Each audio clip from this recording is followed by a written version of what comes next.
প্রকৃতির বৈচিত্র্যকে উপভোগ করুন এবং প্রকৃতির বৈচিত্র্যকে অনুভব করুন। তো আমি কয়েকটা প্রাণীর উদাহরণ দেব। আপনি যদি এই জগৎ এবং এই জীবনের প্রক্রিয়াকে দেখেন, দেখবেন যে জগতে এমন কিছু প্রাণী আছে যারা আসলেই বিস্ময়কর। যেমন ধরুন আরগালি, এটা এক ধরনের ছাগল। এই ছাগলগুলা কাজাকিস্তান সহ চীনের কিছুটা অংশ জুড়ে এদের বসবাস। এরা কিন্তু বড় হতে থাকে, বড় হতে হতে এদের মাথায় বড় বড় শিং গজায়। তো দেখা যায় যে এই শিংগুলো একসময় এতটা বড় হয় যে তার শিংগুলো বেঁকে গিয়ে তার মাথার মধ্যে, চোখের মধ্যে ঢুকতে থাকে এবং একসময় এই শিংগুলোই তাদেরকে যন্ত্রণা দিয়ে দিয়ে মেরে ফেলে।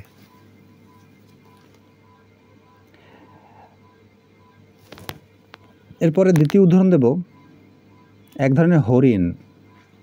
এই হরিণগুলোর খুব বড় বড় শিং হয়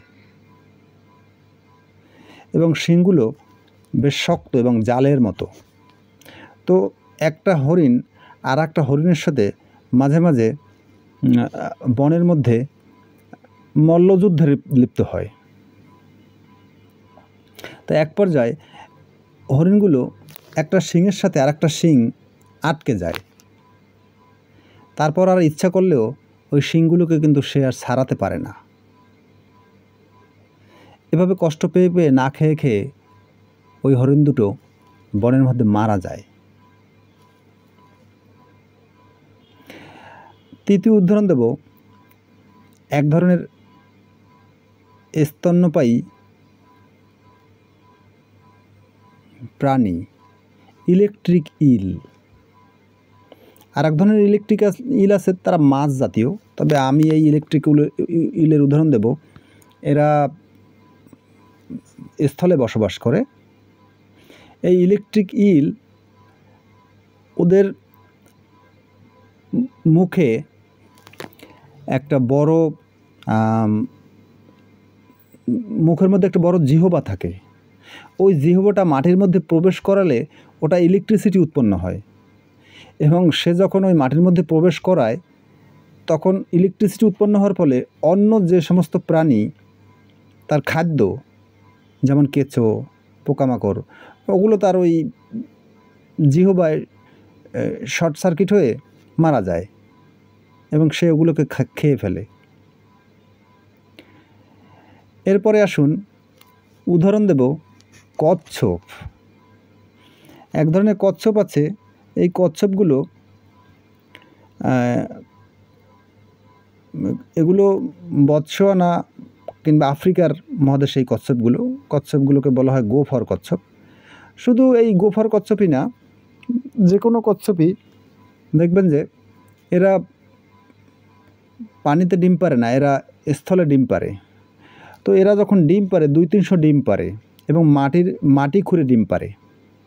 তারপর মাটির দিয়ে ঢেকে রেখে কচ্ছপটা চলে যায়। এরপর আস্তে আস্তে কিন্তু আবার ওই ডিমগুলো, ম্যাক্সিমাম ডিমই ফুটে বাচ্চা বের হয়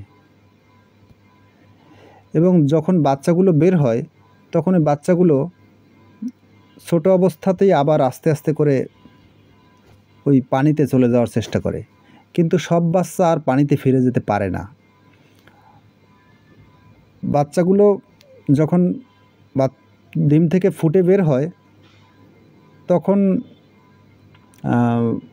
ম্যাক্সিমাম বাচ্চাই ওই তার যে স্থানে ফুটে বের হয় ওই স্থান থেকে সমুদ্রে যেতে যে পথটা, ওই পথের মধ্যেই পাখি কিংবা অন্য ছোট প্রাণী কিংবা অন্য মাছ এদের হাতেই ধরা পড়ে, শিকারে পরিণত হয়, মারা যায়, অন্যের খাদ্য হয়ে যায়। 2-4টা কচ্ছপ বেঁচে থাকে। আমি এই প্রকৃতির এই বৈচিত্র্যকে উপভোগ করি। আপনারা কি উপভোগ করেন? এখানে আমার কিছু প্রশ্নও জন্ম নেয় যে এই অ্যালগেরি কিংবা কচ্ছপ কিংবা হরিণ কিংবা ইলেকট্রিক ইল, এদেরকে ঈশ্বর সৃষ্টি করলো। যদি আপনি একজন আস্তিক হন, আবার এরা এভাবে কষ্ট পেয়ে মারা গেল। আবার আপনি যদি একজন নাস্তিক হন, তাহলে আপনার প্রকৃতি এদেরকে সৃষ্টি করলো, আবার এরা কষ্ট পেয়ে এভাবে মারা গেল। বিষয়টা দারুণ বৈচিত্র্যময়। তাহলে এই প্রকৃতি স্বরূপটা কি? এই সৃষ্টিটা কত রহস্যময়, একটু ভেবে দেখুন তো। যদি আপনি এটাকে ভালোভাবে অনুধাবন করেন, এই প্রকৃতির রহস্যকে যদি আপনি গভীরভাবে অনুভব করেন, তাহলে এটা আনন্দেরও দুঃখেরও, তারপরও সর্বোপরি এটা কিন্তু দারুণ রহস্যের। এটা কিন্তু একটা প্যারাডক্স, একটা ধাঁধা।